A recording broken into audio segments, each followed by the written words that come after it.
According to a recent study, the maximum human lifespan is about 150 years. And if you take a look at probably our most well-documented, quote, oldest person ever, a French woman who lived to be about 122 years old, that makes sense. It seems like if you avoid heart attacks, car accidents, a lot of stress, cancer, etc., then we could live to be about 150 years in that case, and that's kind of the maximum amount of time that we could live, according to these researchers.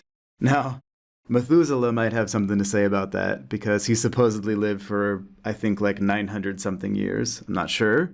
And also Sumerian kings supposedly lived up to 50,000 years or so, or something like that. So maybe other people in the past have lived longer than 122 years, but right now, the most well-documented oldest person ever was 122. And so this 150-year cap makes sense. And not a lot of people have even gotten close, but of course a lot of people have passed that 100-year mark. And I also want to bring up another person that supposedly lived longer than this, that you may or may not have heard of. And I'm not sure if I can pronounce this person's name correctly. It's either Li Qingyun or Li Qingyun or Li Qingyun. I'm not sure how to say it, but he was a guy from China who supposedly, if you look at this Wikipedia page, lived either 197 or 256 years, depending on which birth date that you want to use for him. And both of them could also be incorrect, but supposedly this guy took herbs and he followed some kind of spiritual path that allowed him to live longer than most people.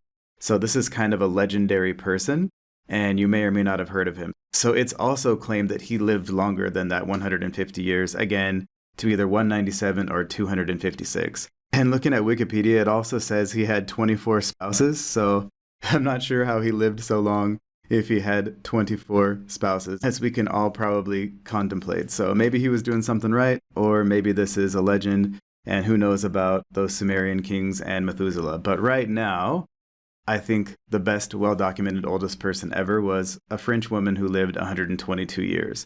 And here's the really interesting thing that this study brings to light. And that is, a lot of people think that at least some kind of immortality can be achieved within the next 100 years. And some people think that's going to happen even sooner than that. And there are a lot of ways that this immortality might happen. For example, right now we have very kind of rudimentary virtual reality. And if you've ever played a virtual reality game, you know that it's pretty cool, but we're not there yet where it's like fully immersive, you can see, feel, taste everything. However, once we get better at creating that virtual reality and computing power continues to increase, I don't see any reason why we can't create an entire universe. As long as we can create enough pixels, we can create an entire universe inside of a computer, and then we could technically live in it. So maybe you could live in a virtual reality universe forever, and you wouldn't have those same vulnerabilities that you have here on Earth. And so one way to achieve immortality is just to download your consciousness into some kind of computer system. And that might be possible in the future. And another way that this could happen is just to kind of replace your body with some kind of machine that is invulnerable to car crashes and cancer and doesn't have all those things that we get that kill us off. So maybe your consciousness can be connected to some kind of robotic machine that allows you to live, quote, forever. And now, in the case of you living forever in that scenario, you'll still have to contend with the possible death of our solar system and the universe. So maybe we can solve those problems later down the line. But living for that long is obviously much longer than 150 years. So I don't know if you call that immortality or not, but it's definitely a longer lifespan. And then another way this could happen is just to continually replace your parts with parts that are grown in a lab or printed in a 3D printer. So, your kidneys are starting to function improperly. You can just get new ones that are actually your kidneys. They take your own stem cells or whatever it is and make your own kidney again and replace it with that. So it's not exactly a transplant. It's just making a new kidney that's exactly the same as yours now and replacing it. So that's another way that we could extend the human lifespan. And then another new thing that people are talking about is kind of nanotechnology and nanobots. going in and repairing your individual cells. And I don't know exactly how all of these things work. I'm not an expert in it, but I think it's really interesting.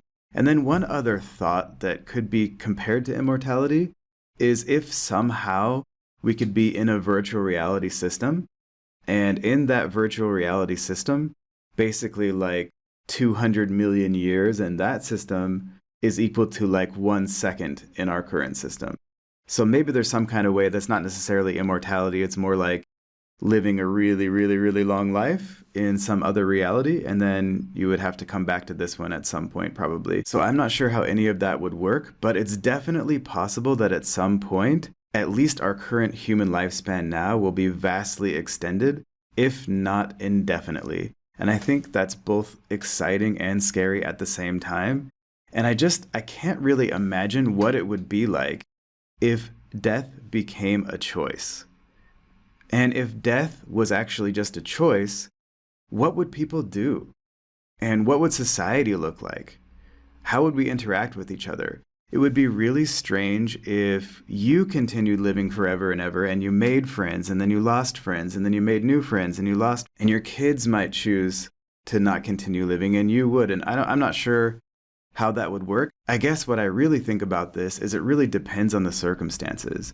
It depends on how you feel in each of these immortality scenarios. If you could feel really good, have kind of what you think of as a good life for 200 years or 5,000 or 5 million or 5 billion, maybe we would choose to continue to live a lot longer, or maybe even forever. I'm not sure. I think it really depends on how we would experience immortality or a longer lifespan.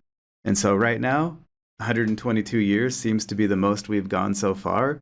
I think soon we're going to see people live longer than that, and maybe even forever. And I'm not sure if we should be excited or scared or both. But either way, I'm Jim Wolf, and I'll see you in the next video.